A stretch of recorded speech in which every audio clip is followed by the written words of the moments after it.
ಕಾನೂನು ಸುವ್ಯವಸ್ಥೆ ಹದಗೆಟ್ಟಿದೆ. ಇದಕ್ಕೆ ಪೊಲೀಸರು ಕಾರಣ ಅಂತ ನಾ ಹೇಳದ ಎದ್ದು ಪೊಲೀಸರು ಏನು ಕಾರಣ ಇಲ್ಲ.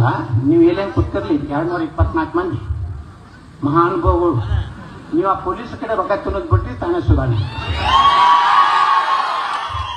ಒಬ್ಬ PSI ಬರ್ಬೇಕಾದ್ರೆ ಅಲ್ಲಿ ನಿಲಾವ ಚಾಲು ಆಗ್ತಾವ.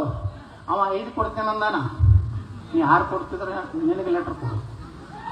ಮತ್ತೊಬ್ಬ ಬಂದು 7 ಕೊಡ್ತೇನತ್ತಾನ, ಮತ್ತೊಬ್ಬ 8 ಇರ್ತಾನೆ. ಮತ್ತೆ MLAಗಳು ಎಷ್ಟು ಕೆಲವೊಂದು ಮಂದಿ ಎಷ್ಟು ನಾಲಾಯಕರಾಗ್ಯಾರ ಅಂದ್ರೆ 7 ಕೊಟ್ಟು ಒಂದು ತಗೋತಾರೆ, ಅವನಿಗೊಂದು ಲೆಟರ್ ಕೊಡ್ತಾರೆ. 8 ಕೊಟ್ಟಂದ್ರೆ ಅವನಿಗೊಂದು ಲೆಟರ್ ಕೊಡ್ತಾರೆ. ಕಡೆಗೆ 10 ಯಾವ ಕೊಡ್ತಾರಲ್ಲ ಅವನಿಗೆ ಫೈನಲ್ ಲೆಟರ್ ಕೊಡ್ತಾನೆ.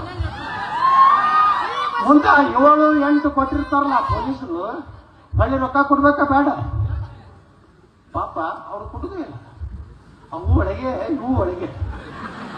ನಾ ಬೆಳಗಾವಿ ಅಧಿವೇಶನದಾಗ 2 ವರ್ಷದ ಪೊಲೀಸರು ಅಧಿಕಾರಿಗಳು 2 ವರ್ಷ ಇರ್ಬೇಕಪ್ಪ ಒಂದು ಪೊಲೀಸ್ ಸ್ಟೇಷನ್ದಾಗ.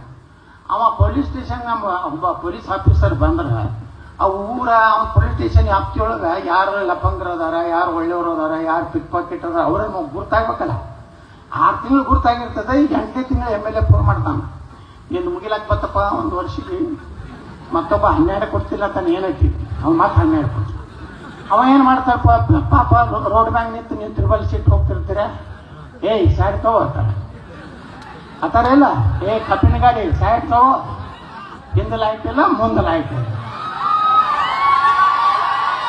ನಿಮಗೆ ಹಿಂದೆ ಮುಂದೆ ಲೈಟ್ ಇದ್ರೆ ತಲೆ ಮ್ಯಾಗ ಲೈಟ್ ಇಲ್ಲ ತತ